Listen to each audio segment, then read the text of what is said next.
Você que nos acompanha no nosso programa Razões da Fé deste domingo, você que nos acompanha pela Rádio Miriam Caravaggio 95.7 FM, neste primeiro horário de domingo, das 7 às 8 da manhã, com a reprise das 10 às 11 da noite, também no Spotify da Rádio Miriam Caravaggio, sempre aos domingos a partir das 9 horas, no Facebook e no YouTube da Diocese de Caxias do Sul, nos domingos a partir das 8h30 da noite, e também pela TV Serra, canal 526 da NET.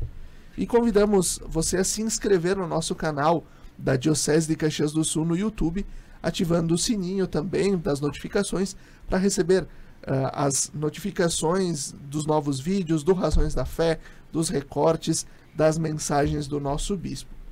Nós estamos nesta caminhada desde a semana passada falando sobre a Carta Desiderio Desideravi do Papa Francisco sobre a formação litúrgica do povo de Deus. Hoje, o nosso tema, canto litúrgico, a beleza da canção na oração do povo de Deus. Os nossos convidados, o diácono Christian Fabiani, que é graduado em Filosofia pela Universidade de Caxias do Sul e Teologia pela Pontifícia Universidade Católica do Rio Grande do Sul, membro da Comissão de Música Litúrgica na Diocese de Caxias do Sul, e atualmente cooperador paroquial das paróquias São João Batista e Santuário Nossa Senhora Aparecida e Santo Antônio do bairro Rio Branco, em Nova Prata. Olá, Christian, obrigado pela tua presença. Olá, Felipe, rádio ouvintes também quem nos acompanha. É sempre uma alegria estar aqui, retornando este programa também para a formação do nosso povo de Deus. E nós temos também como convidada a Ana Paula Biondo Long, que é formada em Ciências Sociais pela Universidade Federal do Estado do Rio Grande do Sul, membro da Comissão Diocesana de Música Litúrgica, professora de Música, Violão e Canto, casada há 24 anos, mãe de 5 filhos e também voluntária na Associação São Vicente de Paulo, a Savipa. Obrigado pela tua presença, Ana. Eu que agradeço a oportunidade, é sempre uma alegria a gente poder falar sobre esse assunto, e eu gosto sempre de dizer que a pessoa mais favorecida nesse momento sou eu, né? Porque à medida que a gente fala e tenta de alguma forma ajudar as pessoas e quem está nos escutando, quem mais aprende ainda sou eu, porque preciso estudar, né, Christian? Preciso me aprofundar, preciso eu encontro dos amigos, enfim. E então sempre uma alegria muito grande para mim poder participar de programas assim. É sempre uma alegria podermos falar do que a gente gosta, né? E sei que vocês gostam da música litúrgica, sei que vocês trabalham muito isso também nas comunidades, na vida da igreja. E nós, então, uma contextualização do tema, nós iniciamos no programa passado o aprofundamento da carta apostólica do Papa Francisco, Desiderio Desideravi, desejei ardentemente, né? Jesus em sua última ceia, quando ele diz desejei ardentemente comer esta ceia, né? E aí, então, justamente nós iniciarmos esta formação, também tendo por base a Constituição Sacrosanctum Concilium do Concílio Vaticano II, e na semana passada nós fizemos uma breve introdução sobre a Desiderio Desideravi, falando da Sacrosanctum Concilium, e hoje então a questão do canto litúrgico. E a primeira pergunta direto já ao diácono Christian: o que é canto litúrgico e onde ele está previsto nos documentos da igreja? Um pouco do histórico disso também na nossa diocese. Bom, o canto litúrgico é sempre bom destacar que na história da igreja existe a palavra canto sacro e canto litúrgico, que nos últimos anos ela ficou um pouco mais desenvolvida. O canto litúrgico é propriamente o canto da celebração eucarística ou da celebração da palavra. Enfim, o canto utilizado na missa. E o canto sacro, ele ficou reservado hoje para aquelas obras tradicionais e as obras também de grandes compositores que compuseram uma missa, por exemplo, o Kyrie, o Glória, o Cordeiro e assim por diante, né? Ao longo da história da música também a gente vê a presença forte da igreja na música, e por isso também houve muitos tempos, né, muitos lugares, a composição de obras para a missa, obras tradicionais, envolvendo orquestra, envolvendo coro e assim por diante. Isso é o canto sacro. O canto litúrgico, o canto da missa. E nos documentos da igreja, desde sempre, a gente teve uma apreciação pela música. A igreja, que abastecida também da sua cultura, procura envolver a arte, a beleza, a música dentro da sua liturgia. O primeiro documento específico sobre música litúrgica, ele foi escrito, é recente, em 1903, pelo Papa Pio X, se chama Tra le Sollecitudini, e esse documento, ele fala da beleza do canto litúrgico, do canto sacro de modo especial. Depois, com o Concílio Vaticano II, talvez o documento mais expressivo sobre música litúrgica, logo após o Concílio de Paulo VI, em 1967, Musicam Sacram. É um documento que nos coloca dentro do Concílio Vaticano II, né, a música sacra na liturgia após o Concílio Vaticano II. E é nos 50 anos deste documento que a nossa diocese também iniciou a Comissão de Música Litúrgica. Em 2017, 50 anos da comemoração do documento Musicam Sacram, iniciamos esta comissão para ajudar as nossas paróquias, comunidades a cantar melhor. Na nossa diocese também temos uma história muito bonita através da música. O primeiro livro de cantos da diocese, um livro verde, antigo, feito por Dom José Barea e pelo Monsenhor Meneguzzi, na catedral, foi em 1941, com o título Cantai ao Senhor. É um documento, um livro de cantos antigo, tem alguns exemplares nas paróquias, especialmente as mais antigas da diocese, que com uma mistura de cantos em português, em latim e italiano, para o nosso povo cantar nas celebrações. Depois, um grande avanço nós tivemos em Caxias com a chegada dos frades capuchinhos, né? Queria só recordar o Frei Wilson João Esperandio e depois o Frei Turra, mas também na época o Gilder Roca Salles e assim por diante, né? Tantos nomes que fizeram história aqui em Caxias, com os livros Canções da Vida, a gravação dos livros Canções da Vida em fita cassete, ainda na época, nos anos 80. E hoje a nossa comissão também, um pouco antes de formar a comissão, também tivemos o livro Cantando a Nossa Voz, em 2012, que é o livro atual de cantos também da nossa diocese. Uma história muito bonita, feita através de tantas pessoas que colaboraram ao longo destes anos. E que já está na segunda edição, o Cantando a Nossa Voz. Já está na segunda edição. Perfeito. É bom nós contextualizarmos justamente do que nós estamos falando e para que as pessoas que estão nos escutando, nos vendo, e lá na comunidade elas possam também ir compreendendo que não é nada de destruir, mas é sempre de construir, ir compreendendo a importância do bom, do belo, para celebrar bem, de forma digna, né, a Eucaristia e a Palavra de Deus na vida da comunidade. E para Ana Paula, a instrução geral do Missal Romano, que é algo que também, onde contém bastante das nossas orientações práticas para a celebração, ela vai nos dizer: deve ter-se, pois, grande apreço ao canto na celebração da missa, de acordo com a índole dos povos e as possibilidades de cada assembleia litúrgica. Embora não seja necessário cantar sempre, por exemplo, as missas feriais, todos os textos que por si mesmos se destinam a ser cantados, deve-se, no entanto, procurar-se com todo cuidado que não falte o canto dos ministros e do povo nas celebrações que se realizam nos domingos e festas de preceito.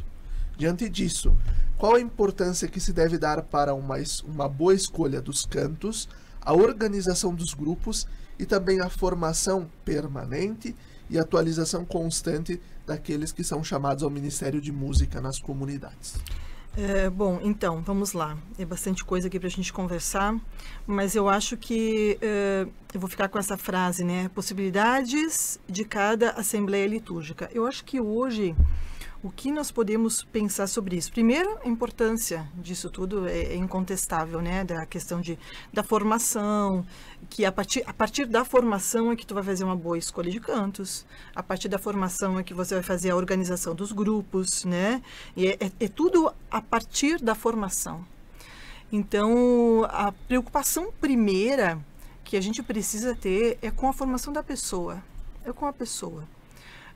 Tendo essa formação, oportunizando as pessoas ao conhecimento, a partir daí, então, a gente vai ter automaticamente uma boa escolha de cantos, uma boa postura do músico na liturgia, uma boa vivência da espiritualidade, uma boa condução do povo na música. Então, tudo isso parte da formação, né? Então, a gente precisa, eu vejo hoje, né, a necessidade de se oportunizar as pessoas a essa formação, né? Eu acho que esse programa, ele já é uma forma disso estar acontecendo, né? Uma boa bibliografia, e a gente tem muita coisa legal, assim, muita coisa boa que a gente pode oferecer de leitura, né, para os cantores, para os músicos. E eu acredito também que há acolhida nas comunidades, né? Saber acolher. Essa questão da realidade, né? A índole dos povos, as possibilidades de cada assembleia litúrgica, aquilo que eles são capazes de viver, de conhecer a realidade de cada comunidade. Isso hoje a gente precisa acolher com muito amor, com muita caridade, né? Acho que cada comunidade tem a sua realidade e nós precisamos saber, com caridade, de alguma forma, conduzir essas pessoas para o conhecimento, né? Eu fiquei pensando, falaste do Frei Wilson, né? Eu comecei a cantar na missa na época do Frei Wilson lá nos Capuchinhos. Imagina, eu tinha 10 anos de idade. E aí a gente vê aí como é importante, né, a presença oportunizar as crianças ao canto, porque eu me vi crescendo, né, dentro da igreja. O canto para mim foi sempre uma fonte, uma graça, né? Foi o que me trouxe assim para dentro da igreja, foi o canto. Eu sempre fui apaixonada. Então, desde muito pequena eu participava de metida, né? Porque a gente não nasce sabendo fazer as coisas, a gente vai assim, meio... O pessoal até desliga o microfone, né? Sim. Mas eu acho que é bem importante isso.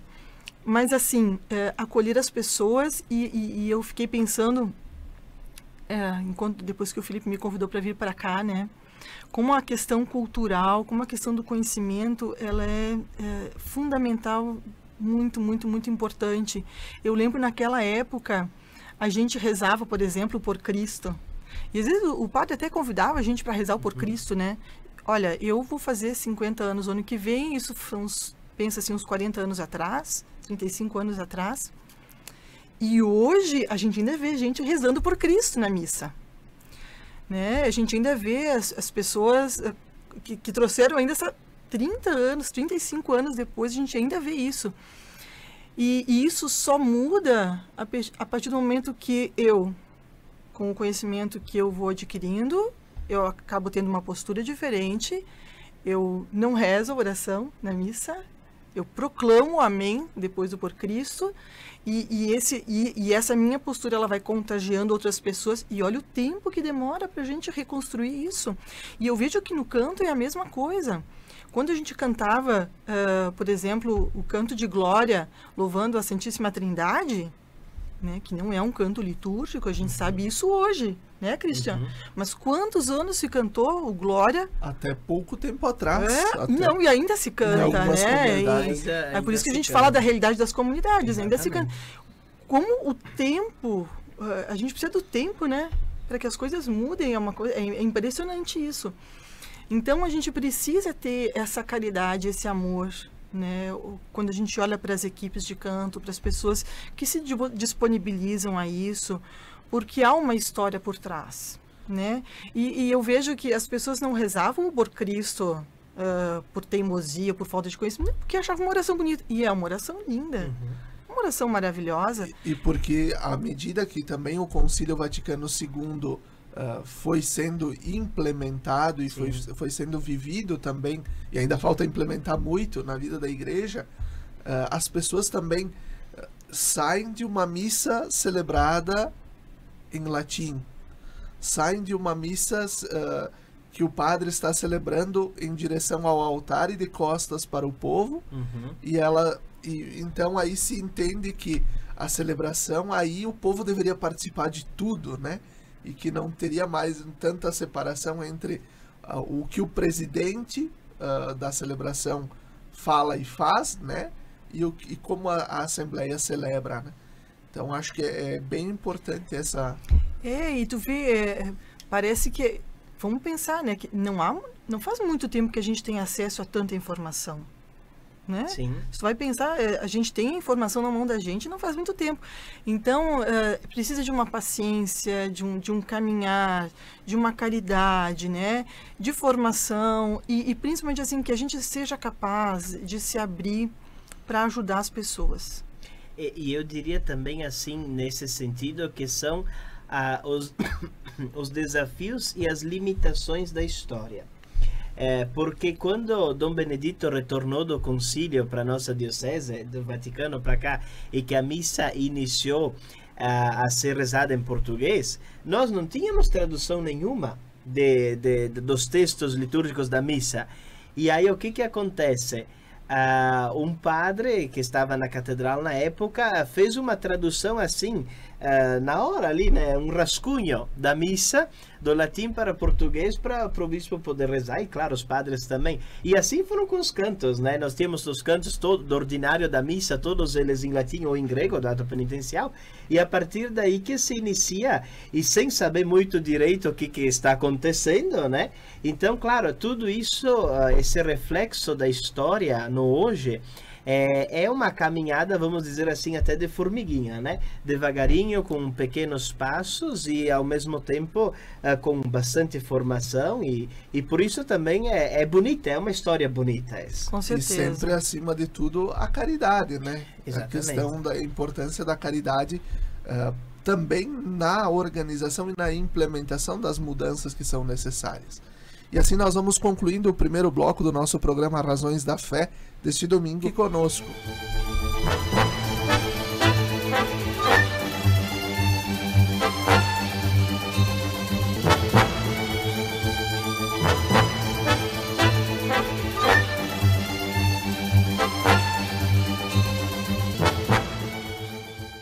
De volta com o segundo bloco do nosso programa Razões da Fé deste domingo, com o nosso tema Canto litúrgico, a beleza da canção na oração do povo de Deus. Nossos convidados, o diácono Christian Fabiani e a leiga Ana Paula Biondo Long. Já voltando então, quando nós falávamos no primeiro bloco sobre a formação, sobre também o que é importante a gente rever da história também sobre o canto litúrgico, eu retorno com o diácono Christian. Na própria carta Desiderio Desideravi, o Papa descreve a liturgia como o encontro, o lugar do encontro com Cristo. Então, a liturgia é o lugar do encontro com Cristo. Por isso, o que se deve considerar na hora de escolher os cantos para as celebrações? E quais são os chamados cantos fixos ou próprios da missa? Nessa perspectiva de encontro com Cristo, nós temos que compreender que quando nós participamos de uma celebração, seja ela eucarística, mas também uma outra celebração dentro da religiosa, dentro da igreja, o desejo sempre é encontrar-se com Cristo. E por isso existem elementos que nos ajudam a melhor nos encontrarmos com Cristo. No caso dos cantos, como escolher os cantos das celebrações? O que levar em conta? Primeiro, o tempo litúrgico que nós estamos vivendo. É o tempo comum? É o tempo de Natal? É Advento? É Páscoa? Por uma simples questão.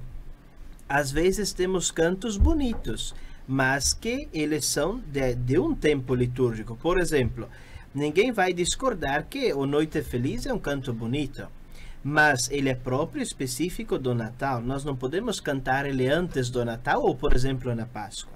Então, tempo litúrgico. E o segundo critério é a liturgia da palavra do final de semana ou da missa, se for durante a semana.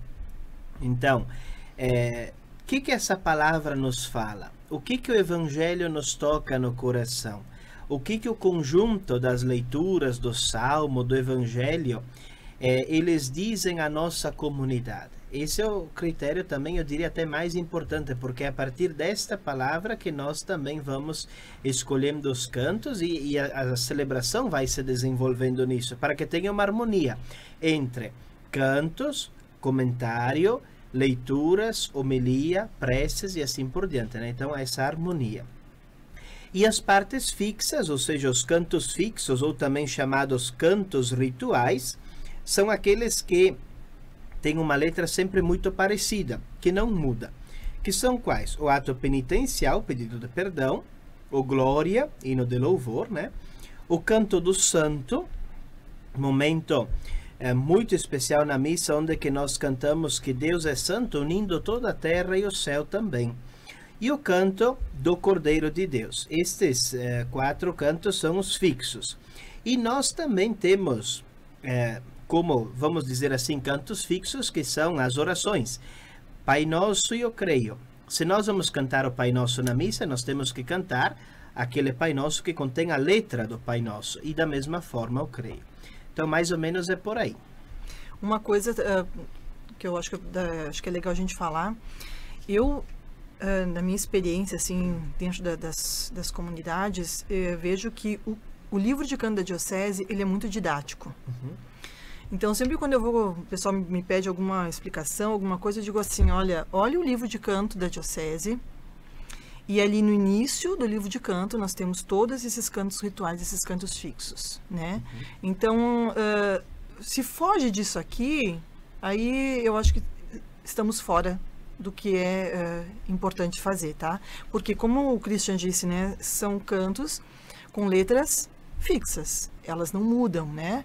O ato penitencial, ele muda um pouquinho as fórmulas, né, Christian? Isso. Mas ele tem o piedade, o Senhor piedade, o Cristo piedade, enfim. O glória tem a oração do glória, ela é cantada. Praticamente se canta a oração do glória, né? Uhum. O santo, o cordeiro também, não sei se chegaram a falar do cordeiro, sim, né? Então, todos esses cantos estão no livro de canto da diocese.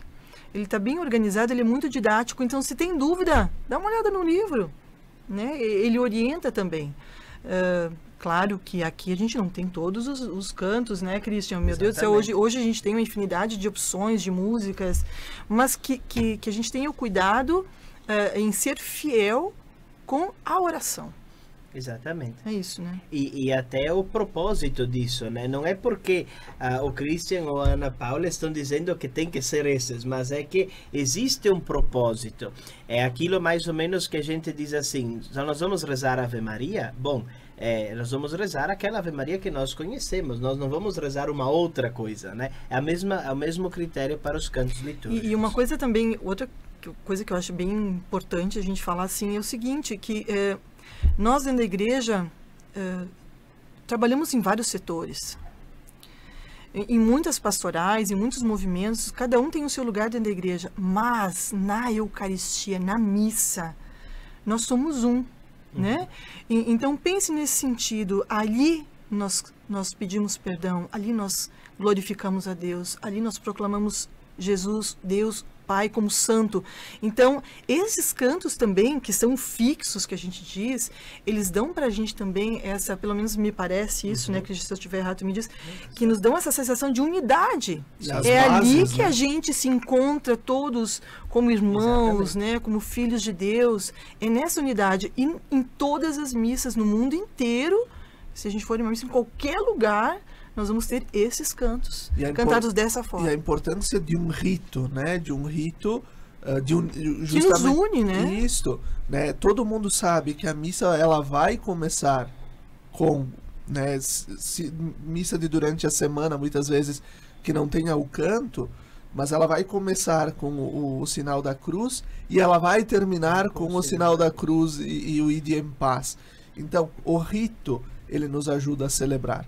Não é uma simples decoreba, né, de que vai acontecer a mesma coisa, mas a partir da compreensão de que para celebrar é necessário compreender, e talvez a gente não vai compreender na primeira missa que a gente vai participar lá, que a gente vai estar quando crianças, mas com o ritmo também, com a presença e a participação, a gente vai compreendendo a cada domingo uma partezinha, algo que vai nos aproximando. Também isso é iniciação cristã. Com certeza.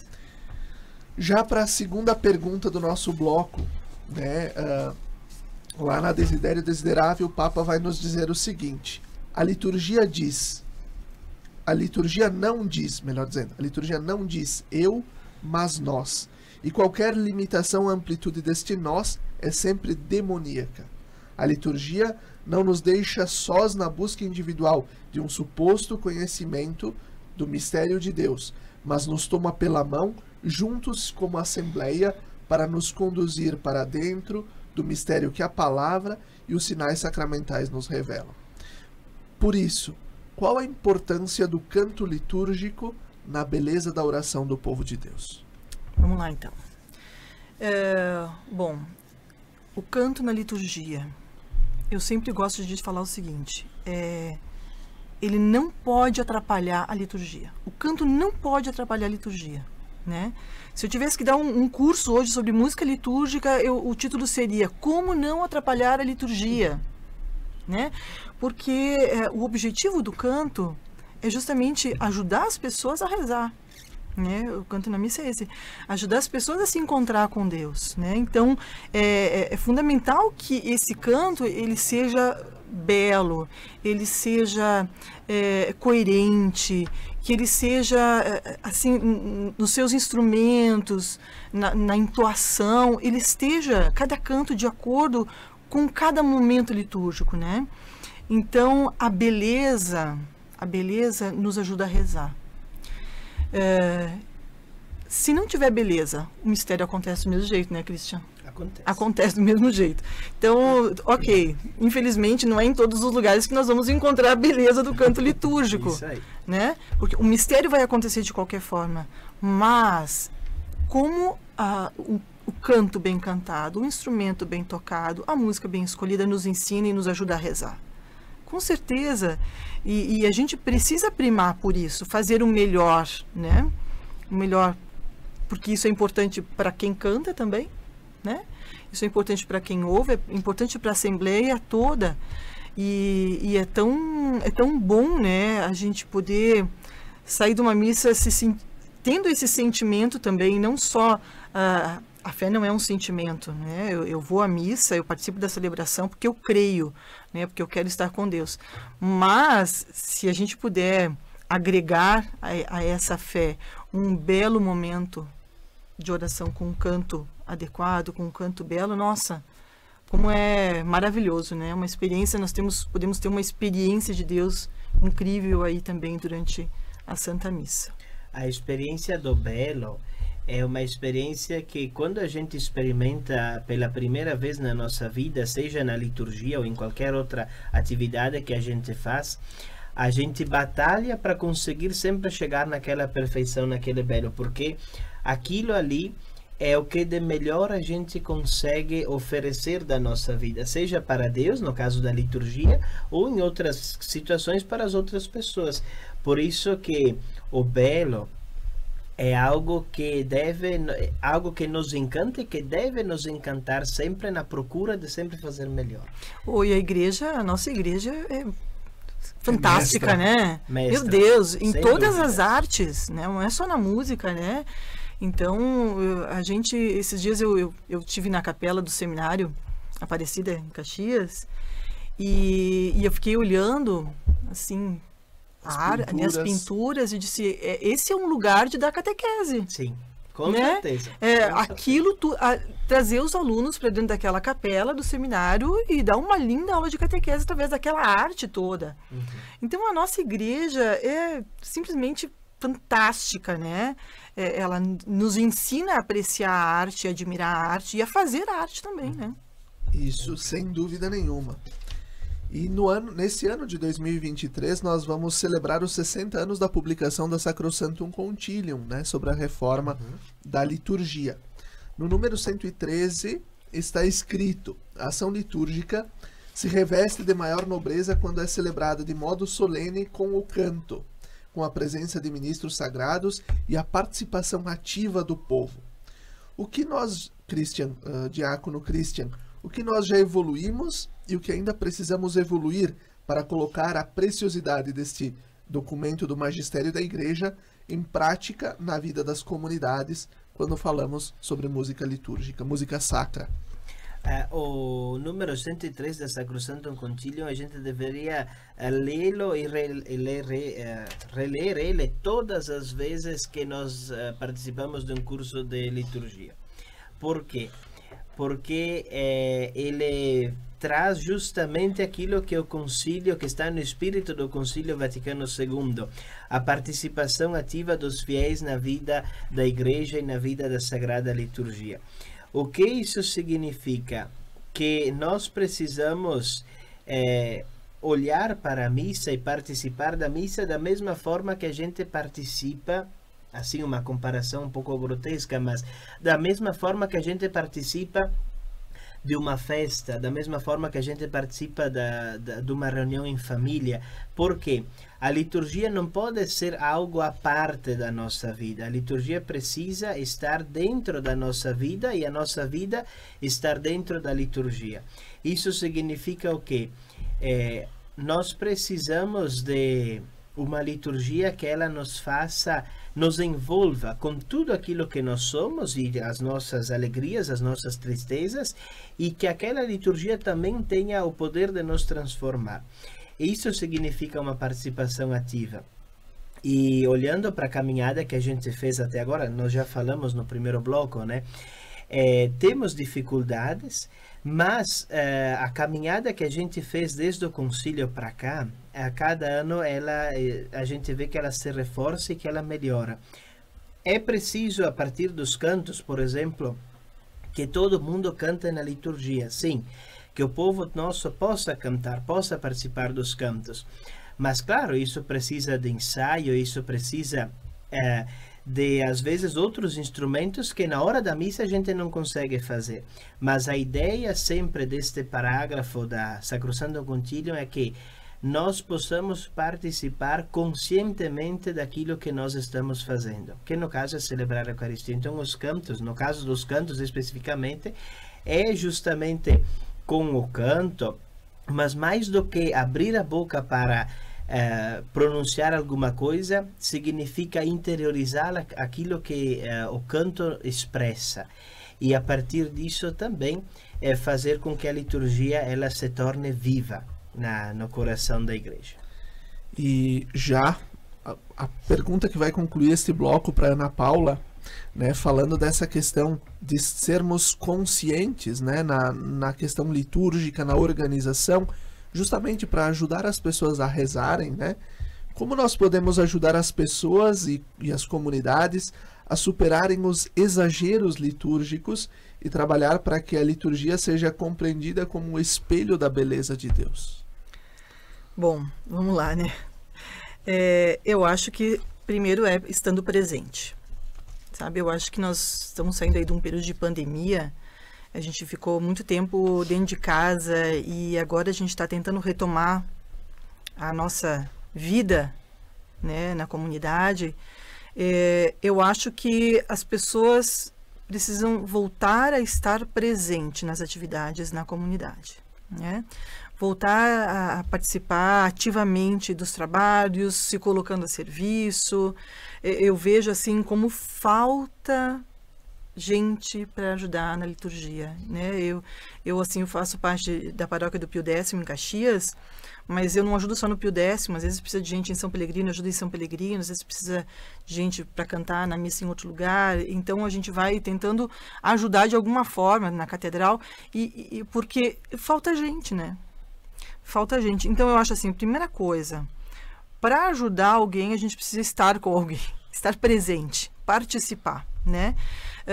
Se eu tenho conhecimento, eu vou transmitir o meu conhecimento estando presente. Então, eu acho que a questão dos exageros litúrgicos é falta de formação. Então, a gente precisa retomar as formações nas paróquias, nas comunidades. Não tem outra saída, né? A fé entra pelo ouvido, né? Já dizia São Paulo. Não adianta, alguém tem que falar, né? Então, isso aí. Como falar? Com caridade. né? Com caridade e levando em consideração o bom senso sempre, né? E a partir disso, então, a gente vai ver resultados. Mas então, acredito, né, que nós precisamos voltar a estar presente nas comunidades, promover formação, né, estar disponível, porque não adianta, para que haja mudança, para que não haja exagero litúrgico, para que haja mudança, para que as coisas saiam corretamente, aconteçam corretamente na vida litúrgica, especificamente aqui na questão dos cantos na liturgia, a gente precisa de um esforço, né? Eu acredito, por exemplo, que aquela equipe de canto que continua cantando o canto do Glória, louvando a Trindade, ela está acomodada, né? Ela precisa de alguém que ajude ela a se desinstalar para que ela aprenda cantos novos e compreenda o sentido do canto do Glória para que ela mude a postura dela. Então a gente precisa se desinstalar.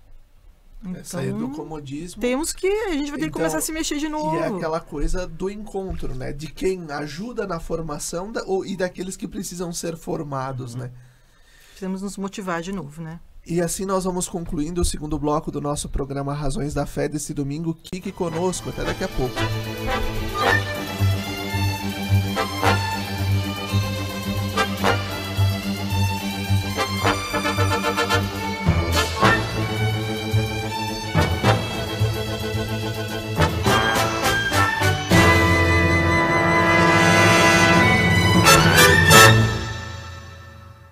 Estamos de volta com o terceiro bloco do nosso programa Razões da Fé deste domingo, hoje falando sobre a música litúrgica enquanto expressão da beleza na oração do povo de Deus.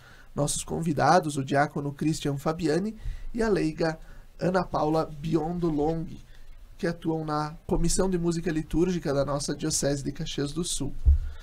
Christian, como diferenciar o canto litúrgico das demais canções religiosas? E qual a orientação para o uso dos cantos na liturgia? Bem prático, assim. Sim, eu acho que no caso da nossa diocese e também de outras dioceses que temos aqui ao nosso redor, o livro ele está muito bem dividido, como também já comentamos antes. Ajuda muito a seguir aquilo que está no livro, a ordem do livro. A música litúrgica, só recordar, é a música que nós utilizamos na celebração eucarística. Então, todos os momentos, né? Esta é a música litúrgica. A religiosa, ela é mais abrangente. Além dos cantos da missa, ela pega todas as outras melodias e músicas que temos por aí, que fala de Jesus, que fala de Deus, enfim, da igreja, alguma coisa assim. Mas é importante recordar que essas músicas, mesmo que elas não tenham um significado e um valor para a liturgia, elas têm um significado para a fé. E elas podem ser utilizadas em outros momentos, nos diversos encontros que a gente tem, encontros de pastoral, encontros de reuniões, enfim, e assim por diante. O mais importante, eu penso aqui, é que a gente, a partir do uso do livro, leve em conta as leituras bíblicas, como falei antes, os tempos litúrgicos para escolher bem os cantos da missa e também o bom senso. Eu penso que o bom senso nos ajuda muito. Um exemplo, pergunta que sempre vem nos cursos de liturgia. Pode usar bateria, outros instrumentos na missa? E aí a resposta vem pelo bom senso. Pode. Mas isso não significa que todos os instrumentos vão tocar juntos em todos os momentos. Não. Cada momento da missa tem o seu sentido. E a partir dele que a gente pode escolher como e o que, os instrumentos que vamos utilizar. Tudo isso faz parte do bom senso. Ver, olhar e aquilo que se pode melhor agregar naquele momento, naquele canto, pode ser usado. E é importante, acho, recordarmos, já que também foi falado bastante do próprio livro Cantando a Uma Só Voz, da Diocese de Caxias do Sul. Ele está à disposição, temos ele em PDF à disposição no site da Diocese, no site da própria Catedral de Caxias ele está à disposição, e na forma física é possível adquirir ele no Centro Diocesano de Formação Pastoral, tanto no formato livro de cantos normal, quanto na forma cifrada, né, para os instrumentistas, né? Então, ele está à disposição lá no Centro de Pastoral, de forma física, bem como o kit de CDs, que também se fez com os cantos que estão ali, justamente para pegar ritmo, melodia, enfim, para a gente poder usar e celebrar bem. São 900 cantos, é uma boa quantidade para nós escolhermos para missa. E tem os áudios também, não tem, Christian? Tem, exatamente. Os áudios a gente tem que aproveitar bastante, porque eu não conheço todos os cantos do livro, né? Mas quando a gente tem esses áudios na mão, a gente recolhe o áudio, a gente estuda, a gente aprende, né? Então isso é bem importante. E agora, pergunta para Ana Paula, né? Segue o Papa Francisco na Desiderio Desideravi. Não vejo como se possa dizer que se reconhece a validade do Concílio do Vaticano II, né? Se bem que me surpreenda que um católico possa ter a pretensão de não o fazer e não aceitar a reforma litúrgica nascida da Sacrosanctum Concilium, que exprime a realidade da liturgia em íntima conexão com a visão da Igreja admiravelmente descrita pela Lumen Gentium, a Igreja como povo de Deus. Como podemos trabalhar com a inculturação da liturgia e com a presença da cultura na liturgia?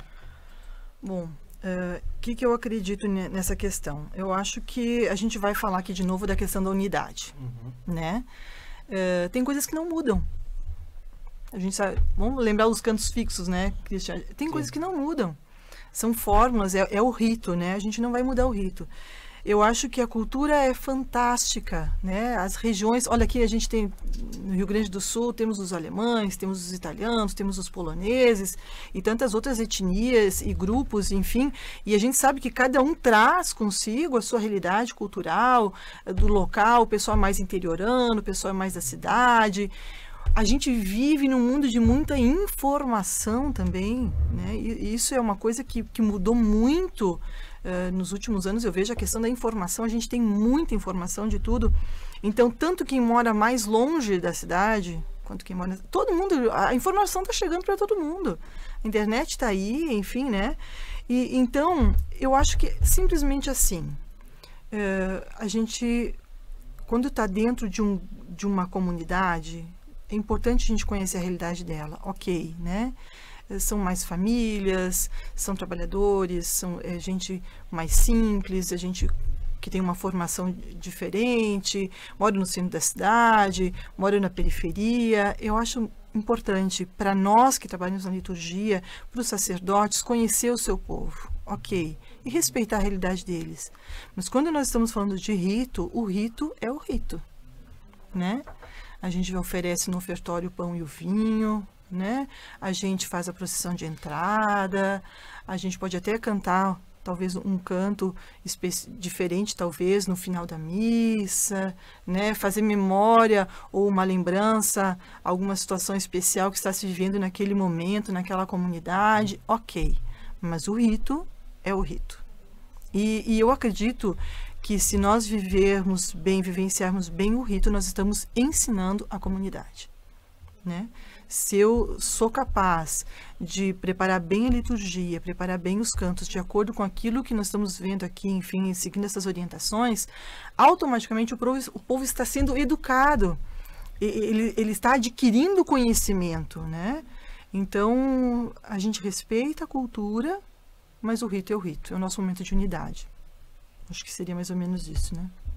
Exatamente, acho que é o espírito de unidade da igreja, né? E no seu rito que é, né, já estabelecido, nós conseguimos celebrar, nós aqui em Roma, na Espanha, na África, por todos os cantos da terra onde se celebra o rito romano, nós conseguimos celebrar e reconhecer essa riqueza, né, das línguas, da formação, da cultura do povo, mas sempre respeitando o que a igreja, que é nossa mãe e mestra, nos coloca não como imposição, mas como uma forma de celebrar com dignidade. Acho que a questão da dignidade da celebração é algo muito importante. E Christian, de uma forma bem objetiva, por onde começar este caminho de valorização da música litúrgica como uma preciosidade da igreja, sem os fanatismos, rigorismos ou mesmo inovações que não façam sentido, lá na base, lá na comunidade, com a Dona Maria, com o seu Antônio, com o seu José, com as equipes, com os padres, com os religiosos e religiosas. Eu acho que vem dentro dessa pergunta anterior, né, que a Ana Paula falou, a dimensão da enculturação, ela abrange não só apenas aquilo que nós temos como cultura própria do nosso lugar, mas leva em conta a realidade da nossa comunidade. Porque quando nós fazemos esta pergunta, por onde nós começamos, né? A gente precisa primeiro ter os pés no chão, ou seja, o que a nossa comunidade pode oferecer de melhor para que a celebração eucarística, a celebração da palavra, a liturgia possa ser bem celebrada. Começa por aí.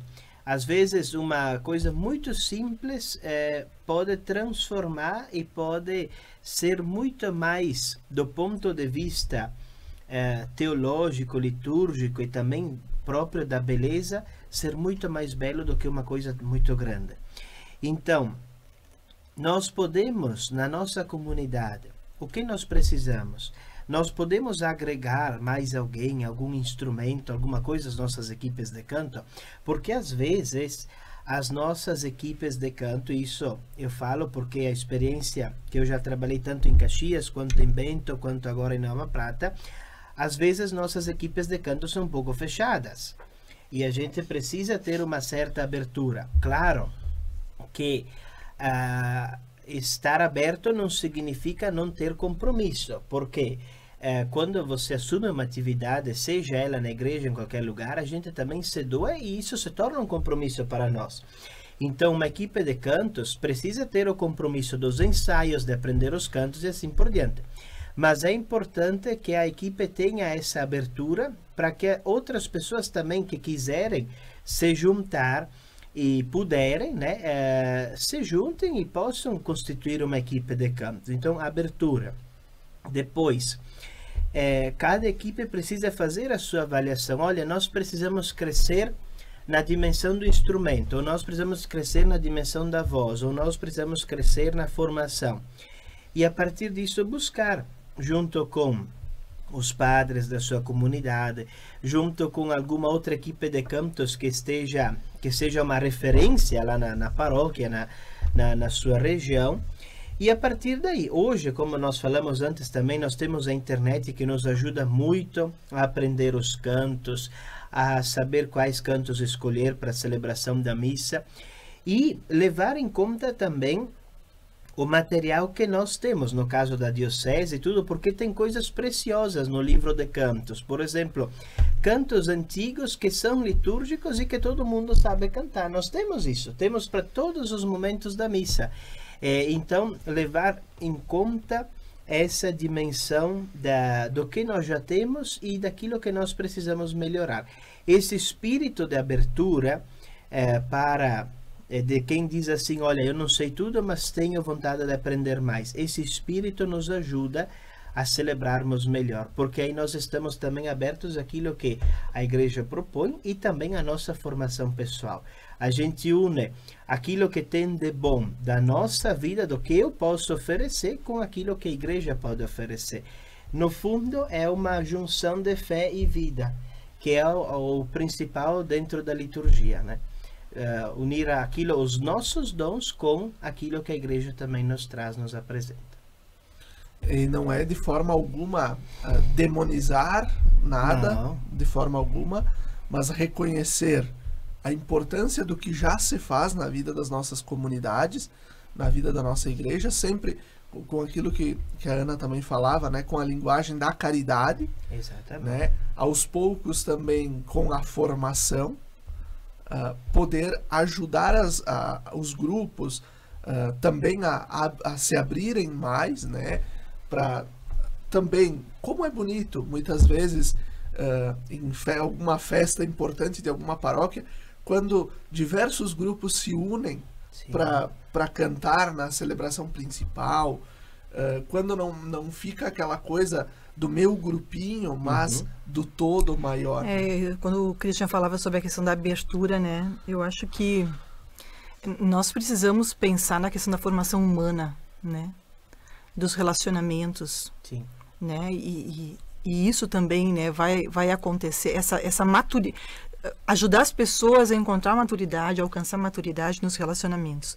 Porque a abertura, a gente se abre para o outro, se abre para o serviço, quando a gente tem a capacidade de olhar para as pessoas sem medo.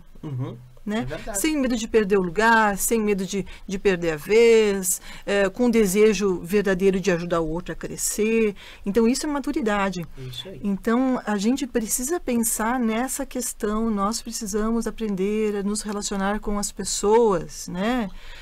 O fulano, o que tu acha? Você pode ajudar? Eu preciso de ajuda, né? Quem está disponível? Eu estou disponível. Quer dizer, essa conversa aberta, franca, sincera, sem medo, né? Eu acho que nós precisamos estar atentos à questão da formação humana. É fundamental, é essencial aí para que a gente possa crescer. Né? Crescer na comunidade, crescer no aprendizado, o crescimento ele vai acontecer à medida que a gente se abre, né? Sem dúvidas, esse é o caminho.